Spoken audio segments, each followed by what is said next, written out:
Bismillahirrahmanirrahim. Assalamu alaikum dear students. Adnan Ali Shahzad is here.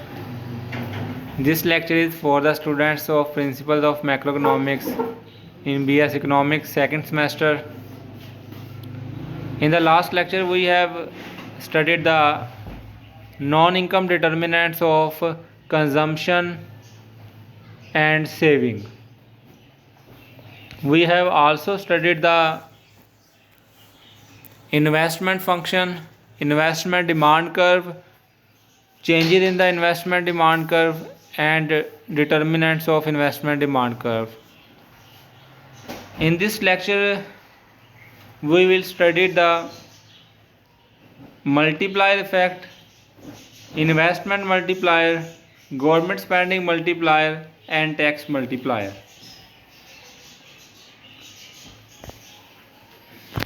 Multiplier basically क्या होता है? As you have studied in the previous lectures, GDP is a function of consumption plus investment plus government spending plus net export. If we calculate GDP with the help of expenditure method,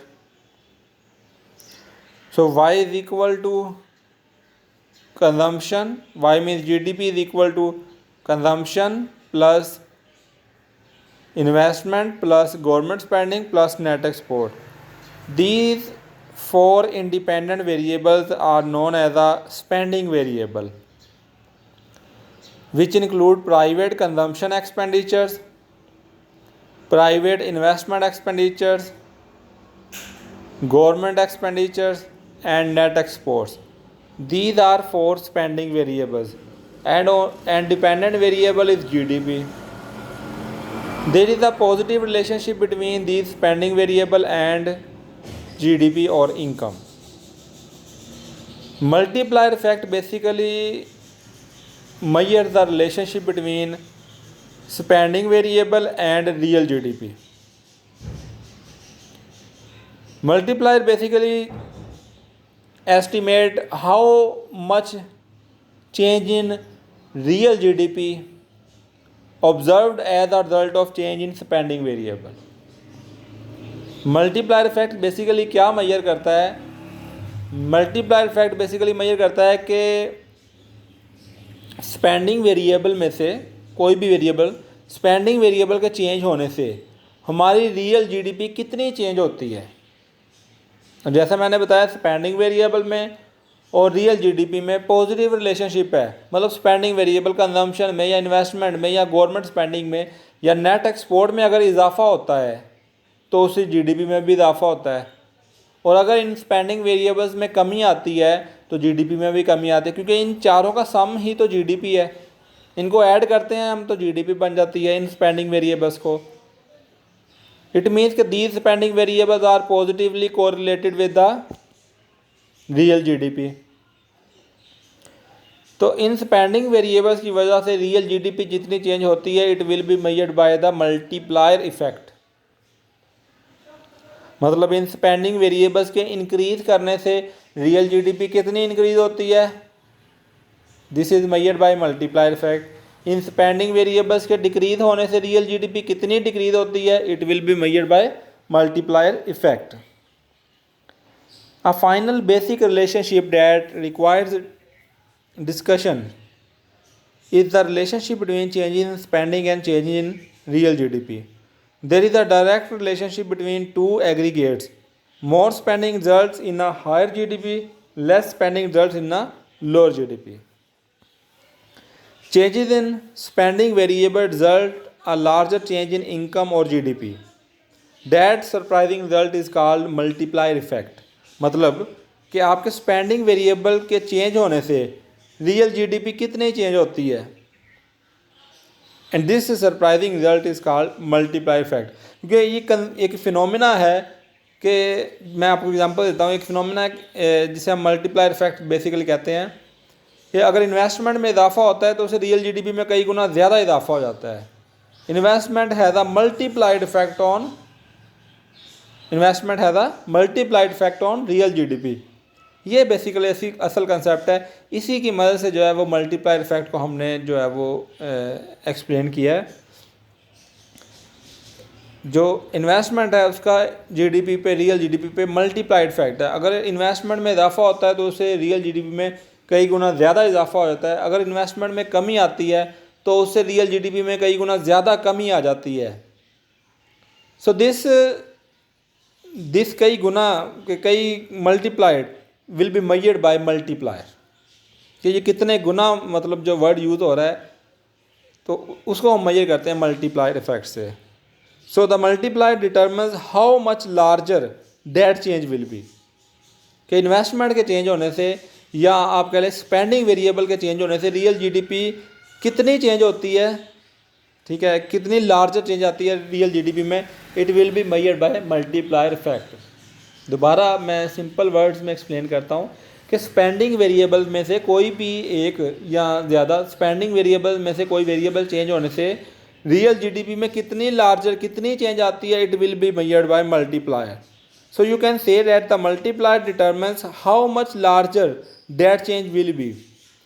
It is the ratio of change in real GDP to the change in initial change in spending variable. So you can say that multiplier, K is the symbol of multiplier. Multiplier is equal to change in real GDP divided by change in initial change in spending. Spending variable कौन कौन से हैं? Consumption, investment, government spending, net export. यहाँ पे कोई सा भी variable हो सकता है। सो मल्टीप्लायर, ओवरऑल मल्टीप्लायर कैसे फाइंड आउट होता है? Change in real GDP divided by change in spending variable, ठीक है। वो इनमें से कोई सी भी दो वैल्यूज गिवन हो तो आप थर्ड वैल्यू जो है वो फाइंड आउट कर सकते हैं। आप रीअरेंज करके इसको ये भी लिख सकते हैं, change in real GDP, real GDP में कितनी चेंज आई है, that is equal to multiplier multiply by initial change in spending. For example आप एग्जाम्पल ले सकते हैं कि इन्वेस्टमेंट में चेंज आई है 10%, उसकी वजह से रियल जीडीपी में कितनी चेंज आती है? इन्वेस्टमेंट में चेंज आई है 10%, 10% इन्वेस्टमेंट इंक्रीज की है तो उसका रियल जीडीपी पे क्या इंपैक्ट होगा? लेट्स से कि मल्टीप्लायर की वैल्यू है 3, मल्टीप्लायर की वैल्यू है 3, तो इट मीन्स के जो इन्वेस्टमेंट चेंज हुई है उसका 3 टाइम्स जो है वो रियल जीडीपी चेंज होगी।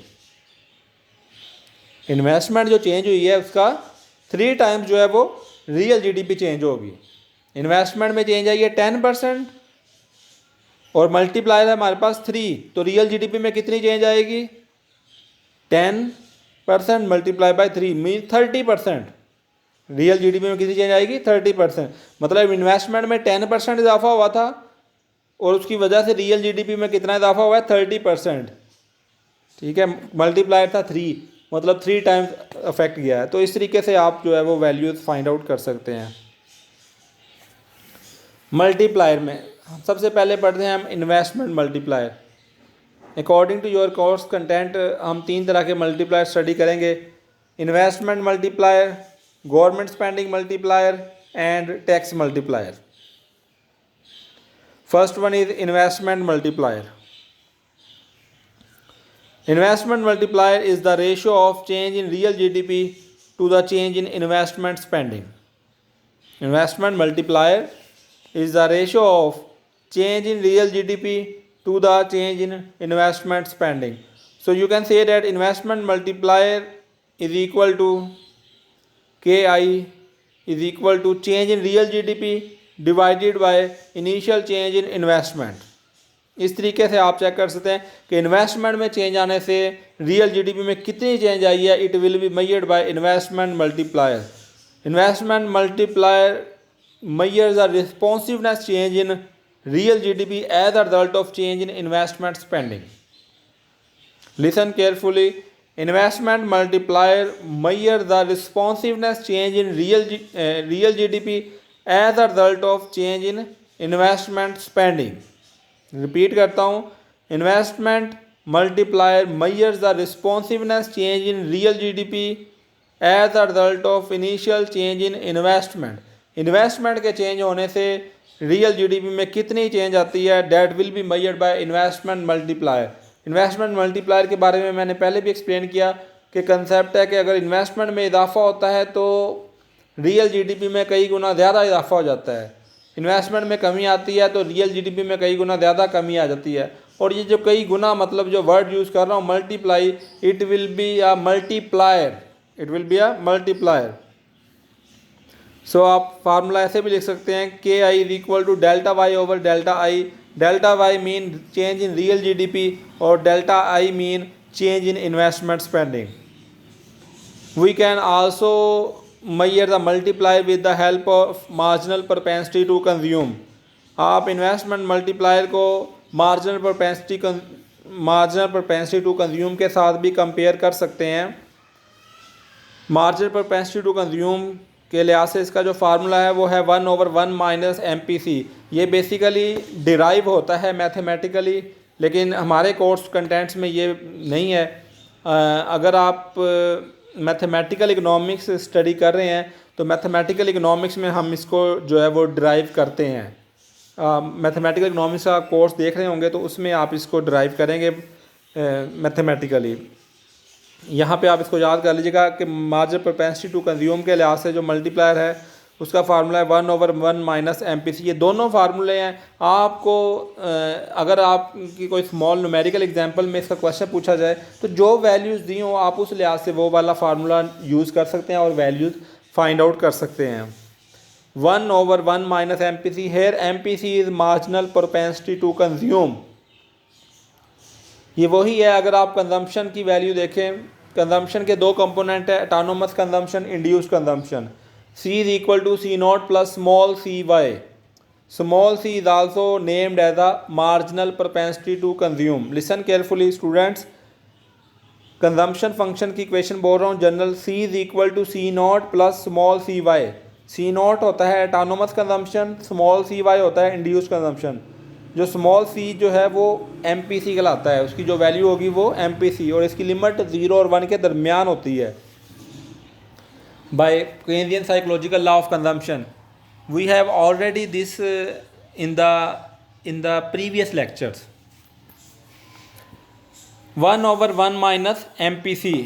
Here you can observe that MPC is directly proportion with the investment multiplier। गौर से देखिएगा, मार्जिनल प्रोपेंसिटी टू कंज्यूम, क्योंकि 1 में से ये सब्ट्रैक्ट हो रहा है तो MPC की वैल्यू जितनी ज़्यादा होगी मल्टीप्लायर भी उतना ही ज़्यादा होगा। तो MPC is directly related with the value of multiplier, क्योंकि ये 1 में से माइनस हो रहा है, देन 1 पे 1 इससे डिवाइड होगा। MPC is directly related with the investment multiplier. As you know MPC plus MPS is equal to 1, marginal propensity to consume. The sum of marginal propensity to consume and marginal propensity to save is equal to 1. So you can say that marginal propensity to save is equal to 1 minus MPC. So plug it in the previous equation. We can also find multiplier as 1 over MPS, because MPS equal to 1 minus MPC.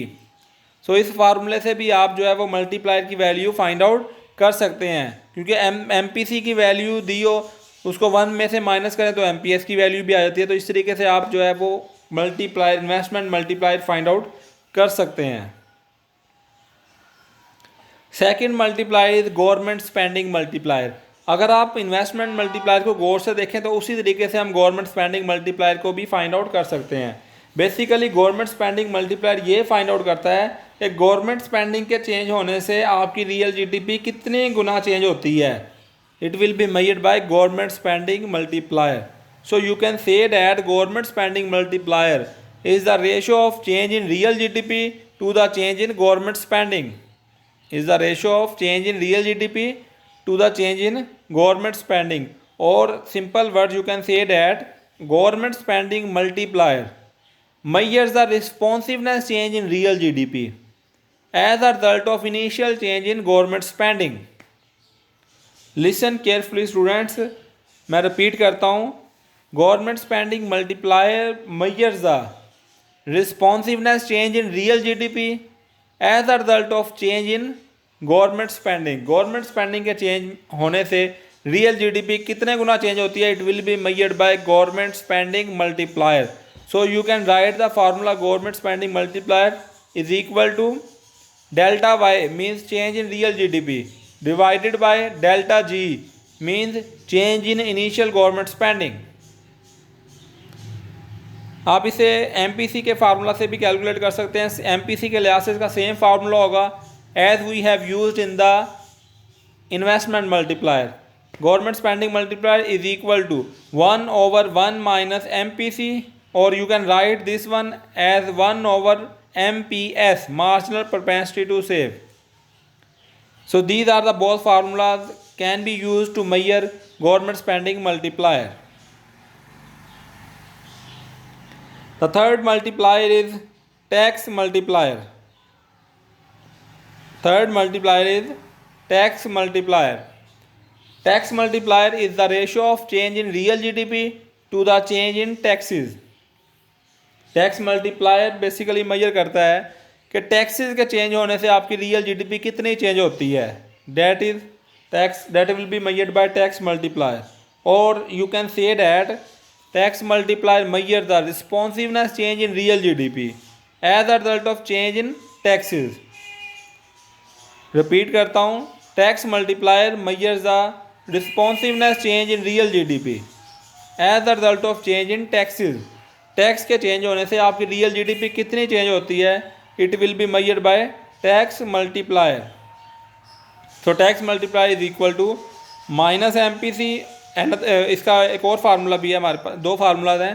First है tax multiplier is equal to delta Y over delta T. Delta Y है change in real GDP और delta T है change in taxes. Another formula marginal propensity to consume के लिहाज से है tax multiplier is equal to minus MPC over 1 minus MPC. Minus MPC over 1 minus MPC.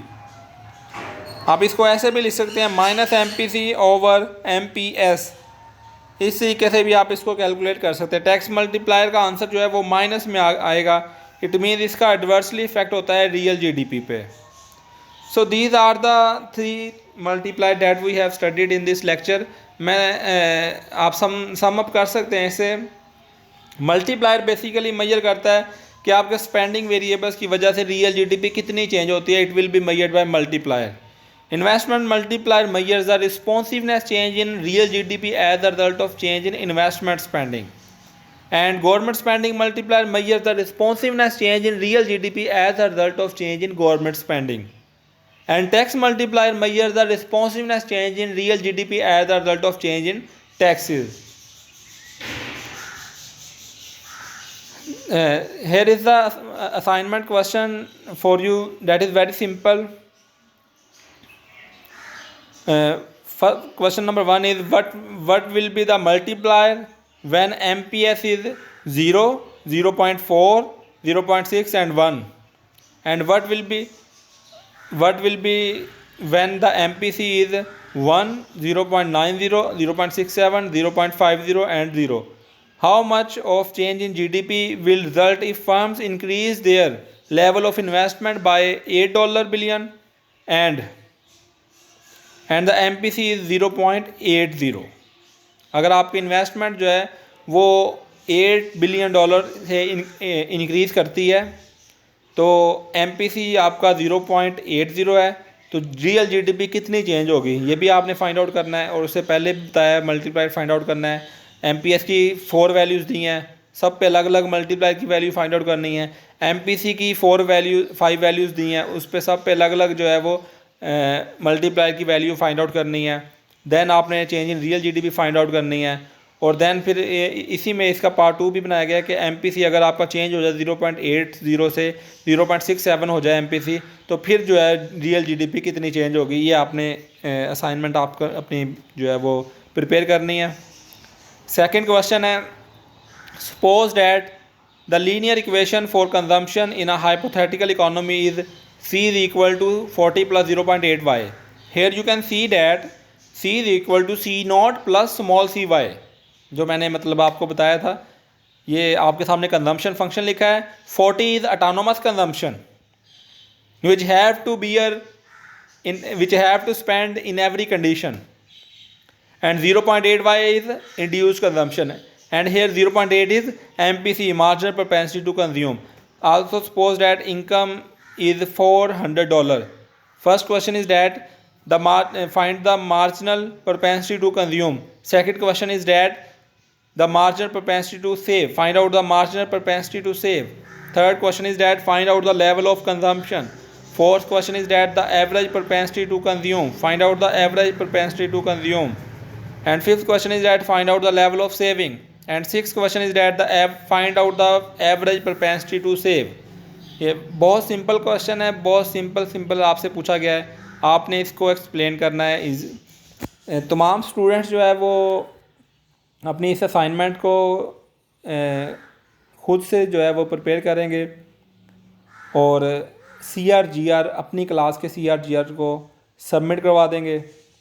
CRGR एक zip folder में तमाम assignment जो है वो कंपाइल करके मुझे एक ईमेल करेगा, जस्ट वन में उसमें सेंड करेगा। ज़िप फोल्डर में आप कोई भी इंडिविजुअल असाइनमेंट, इंडिविजुअल ईमेल जो है वो एंटरटेन नहीं होगी, ये आप ख्याल कीजिएगा। और Friday is deadline for this assignment, coming Friday I think so 24 है, that will be a deadline for this assignment. तमाम स्टूडेंट्स अपने CR या GR कोई एक किसी एक को असाइनमेंट अपनी सबमिट करवाएंगे through email in a simple word में आपने ये टाइप करनी है। आप ऐसा भी कर सकते हैं कि हैंड रिटन कर लें और फिर आप जो है इसका PDF जनरेट करके, स्कैन करके PDF जनरेट करके आप ईमेल करें अपने CRGR को। CRGR इस असाइनमेंट को कंपाइल करेंगे और एक ज़िप फोल्डर के थ्रू मुझे ईमेल कर देंगे। For more additional learning see the book of economics by McConnell, Brew and Flynn, chapter number 27, basic macroeconomic relationships. For further query you may contact me anytime or see the lecture timing on Zoom or WhatsApp me or through email. Thank you so much students. Allah Hafiz.